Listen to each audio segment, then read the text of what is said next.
अरब कबीले की एक लड़की एक लड़के पर आशिक हो गई। मजाज का भूत दोनों के सर चढ़कर नाचने लगा। मुख्तसर ये कि दोनों ने भागकर शादी करने का फैसला कर लिया। लड़की ने कहा, मेरे पास एक तेज रफ्तार ऊँटनी है, हम रात को नदी पार करके दूसरे शहर रवाना हो जाएंगे। लड़के ने भी हाँ करके रजामंदी का इजहार किया। रात के पिछले पहर वक्त मुकर्ररा पर दोनों नदी के किनारे इकट्ठा हो गए। लड़की बोली, मैं ऊँटनी पर सवार होती हूँ, तुम इसे पीछे से हाँकते हाँकते नदी पार करो, फिर ऊँटनी पर बैठ जाना। लड़के ने कहा, नदी पार करके क्यों, मैं भी अभी तुम्हारे साथ ही बैठ जाता हूँ। ऊँटनी को हाँकने की क्या जरूरत है, खुद ब खुद चल तो रही है।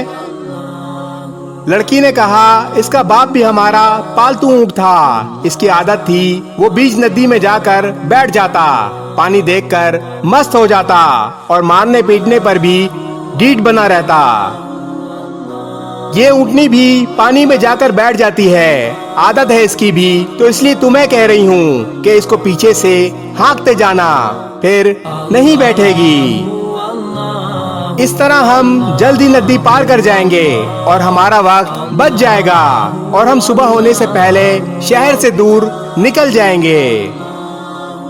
लड़के ने कुछ देर लड़की के चेहरे पर नजरें डाली और फिर एक लंबा सांस लिया, जैसे कोई पुख्ता इरादा कर चुका हो, और फिर बोला, हम भागकर शादी नहीं करेंगे, मुकद्दर में हुआ तो निकाह हो जाएगा, नहीं तो जो रब की रजा, तुम वापस अपने घर चली जाओ।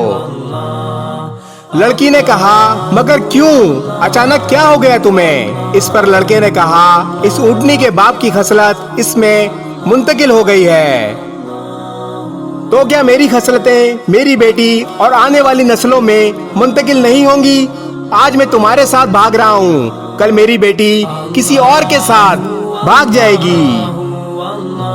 ये दुख और सदमा मैं कभी बर्दाश्त नहीं कर पाऊंगा। ये कहकर लड़का वापस पलट गया। बुरे वक्त की बुराई से डरना चाहिए। इस फानी दुनिया में कुछ भी करने से पहले एक बार मकाफाते अमल के बारे में जरूर सोचें। मकाफाते अमल की चक्की चलती बहुत आहिस्ता है, मगर पीसती बहुत बारीक है। आप जैसा बोएंगे वैसा ही काटेंगे। ये दुनिया मकाफाते अमल है। इस वीडियो को शेयर जरूर करें, हो सकता है आपके एक शेयर से ये बात किसी के दिल में उतर जाए।